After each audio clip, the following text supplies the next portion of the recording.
آج میں شاعری کا دکھ، شاعر کا دکھ بیان کروں گا، اس دور کے شاعر کا دکھ، اس دور کی ادب کا مسئلہ بیان کروں گا۔ شاعری کیا ہے،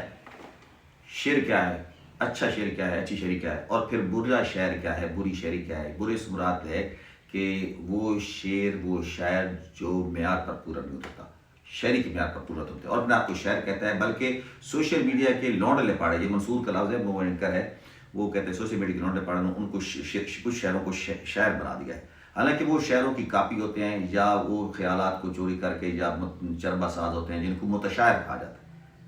ان کو جو اہمیت اس سوشل میڈیا، ویسے سوشل میڈیا نے اور بھی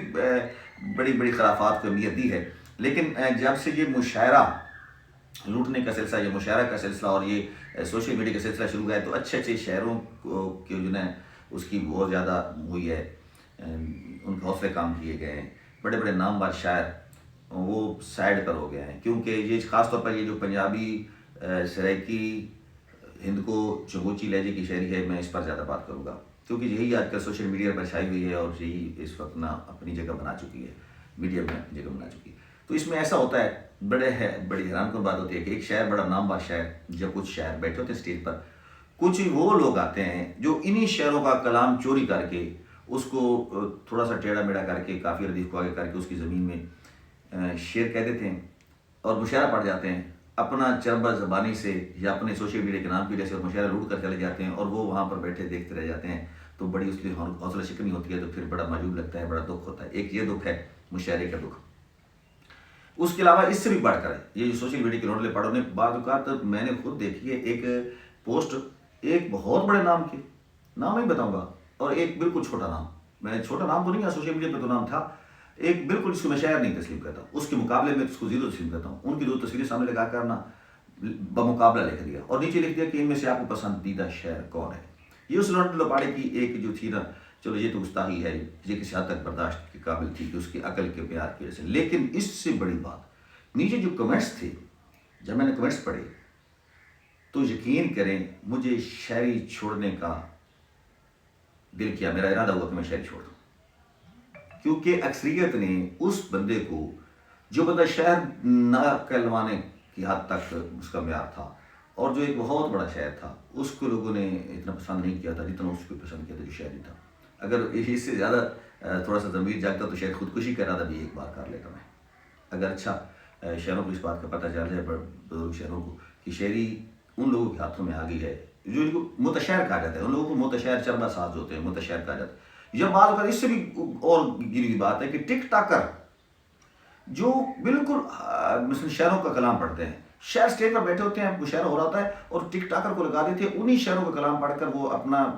مشاعرہ سمیٹ کر چلا جاتا ہے، اور پھر لوگ جو ہوتے ہیں، کیونکہ وہ جو بڑے شعر ہوتے ہیں بیچارے نام کے ہی بڑے ہوتے ہیں، ان کو سب سے آخر میں پڑھایا جاتا ہے، اتنے تک لوگ تھک جاتے ہیں اور چلے جاتے ہیں، اور پھر وہ ان کا پھر دوبارہ حوصلہ شکنی ہوتی ہے۔ یہ ایک دکھ تھا۔ میری بات آخر تک سننا، آخر میں جو بندہ کہتا ہے میری بات آخر تک سننا، اس کا مطلب ہوتا ہے وہ آخر میں پھکی بیچے گا، میں بھی یقیناً پھکی بیچوں گا، لیکن وہ پھکی آپ کے کام کی ہوگی۔ ان شاء تھوڑی سی بات اور رہی ہے، اس کے لیے میں نے نا ہمارا حق بنتا تھا کہ لوگوں کو بتائیں شاعری کیا ہے۔ شاعری کے اصول ہوتی ہیں، یہ فنون لطیفہ کی وہ شکل ہے۔ شاعری کیا ہے؟ شاعری کیفیات، جذبات، احساسات کے لطیف، یہ لفظوں کا خوبصورت ہوتا ہے، جو مدعا ہے، بیان کرنے کا ایک انداز ہے، اور خوبصورت لفظوں کا استعمال، لفظوں کی گہرائی میں جانے کو شاعری کہتے ہیں۔ بلکہ مختلف تعریفیں ہیں، جس میں سب سے مجھے زیادہ پسند ہے نا شاعری کی تعریف کہ تھوڑے لفظوں میں بڑی بات، یا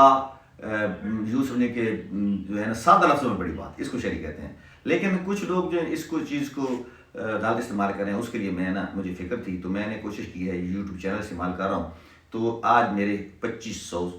فالوور کمپلیٹ ہو گئے ہیں۔ لیکن میں یہ لیکچر دینا چاہتا ہوں، جو کچھ مجھے پتہ ہے وہ میں آنے والے نوجوانوں کو، جن کو شاعری کا شوق ہوگا، جن کو شاعری سننے کا شوق ہوگا، یا شاعری کرنے کا شوق ہوگا، یا پھر جو پہلے سے شاعر موجود ہیں، ان کے لیے میں کچھ چیزیں شروع کرنے والا ہوں۔ گفتگو میں آپ کو بتاؤں گا شاعری کیا ہے، شاعری کے اوزان کیا ہیں، بحروں پر بات ہوگی، شاعری کے کافی ردیف ہو، اصناف شاعری کے بارے میں جو مجھے پتہ ہے، یا جو پتہ ہونا چاہیے نوجوانوں کو، نئے آنے والوں کو، اس پر بات ہوگی۔ وہ لگاتار کچھ لیکچرز کی صورت میں بات کروں گا، شروع کروں گا، تو اس طرح بہت بڑا فائدہ ہوگا، پتہ چل جائے گا کہ کون شاعر ہے، کون شاعر نہیں ہے، تخیل کیا ہے، تخیل کی کاپی کیا ہے، پھر میں پرانے شعروں پر بات ہوگی، ان کی شاعری پر بات ہوگی، نئے شعروں پر بات ہوگی، ان کی شاعری پر بات ہوگی، تو آپ کو خود بخود پتہ چل جائے گا کہ کہاں پر کیا خوبی ہے، کیا خامی ہے، اور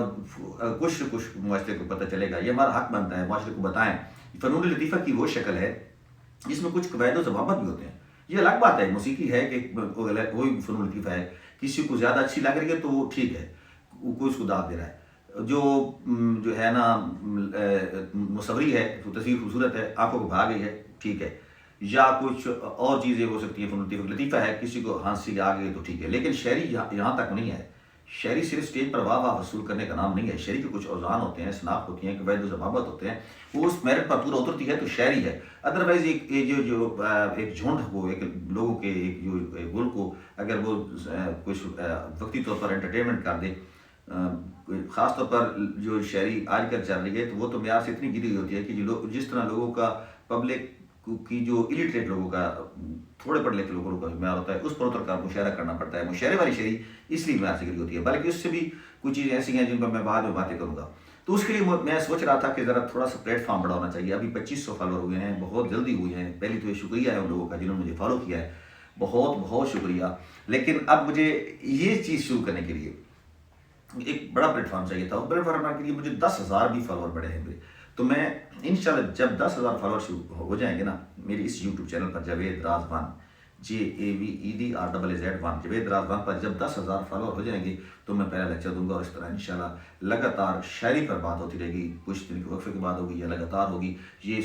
صورتحال بعد میں دیکھ لیں گے۔ لیکن اس سے پہلے آپ لوگوں سے التماس ہے کہ ایک تو مجھے مشورہ دیں، کمنٹس میں آپ بتائیں کہ کیا یہ ٹھیک ہے، کیسے ہونا چاہیے، یہ واقعی ہونا چاہیے، نہیں ہونا چاہیے۔ تمام فالوور سے جو 2500 لوگ مجھے فالو کیا ہے، اب ان کو ٹاسک دے رہا ہوں، چیلنج سمجھیں، میرے محبت کرنے والوں کا سے گزارش سمجھیں کہ یہ 2500 جو ہیں 10,000 بنتے ہوئے دیر نہیں لگتی۔ ہر بندہ اگر 3-4 اور فالوور دے دے، بڑی آسانی سے فالوئنگ کر دے، سبسکرائبر دے دے، تو یہ 10,000 ہو جائیں گے۔ جتنی جلدی یہ 10,000 ہو گئے، یہ 2500 بڑی تیزی سے ہو گئے ہیں۔ اس کو اسپیشل سلوٹ کرتا ہوں میں لوگوں کو جنہوں نے مجھے فالو کیا ہے۔ بڑے عرصہ کے بعد دیر آیا درست آیا میں نے اس کو شروع کیا ہے۔ پہلے تھوڑا سا شروع ہوا تھا، کسی وجہ سے وہ ڈراپ ہو گیا میرا یہ پروسیس یوٹیوب کا، لیکن اب ریگولر یوٹیوب پر کام کر رہا ہوں۔ تو میں اپنے تمام فالوور سے ایک بار پھر کہتا ہوں کہ مجھے 10,000 فالو دیں تاکہ میں شاعری پر بات، یہ جو مقصدیت کی بات، ویسے تو کئی ولاگ ہوتے ہیں، ٹرینڈنگ ہوتے ہیں، یا کوئی بات آتی ہے بتا دیتا ہوں، شعر پڑھ دیتا ہوں، مشاعرہ اپلوڈ کر دوں گا، لیکن جو شاعری کی اصناف پر، شاعری کی افادیت پر، اس کی کوالٹیز پر، اور اس کی شاعری کے جو نئے قسموں پر، یا وزن پر، بحر پر، کافی ردیف پر، جس کی حیت پر جو گفتگو ہوگی، وہ انشاءاللہ 10,000 فالوور کے فوراً بعد شروع کی جائے گی، اور انشاءاللہ یہ سلسلہ جو آپ کا اور ہمارا ادبی سلسلہ ہے یہ جاری و ساری رہے گا۔ ایک بار آخر میں پھر ایک اسی سمجھنے کے شعر ہے، تسلسل میں شعر سمجھ لیں، اسی سبجیکٹ پر ہے کہ میرے سامنے اسے شاعر پکارا جاتا رہا، میرے سامنے اسے شاعر پکارا جاتا رہا، یعنی میرے ہتھیار سے مجھے مارا جاتا رہا، میرے سامنے اسے شاعر پکارا جاتا رہا، یعنی میرے ہتھیار سے مجھے مارا جاتا رہا، اور میرے دور میں جب نقلی شعروں کو پذیرائی ملی تو شعر کہنے کا مزہ سارا جاتا رہا۔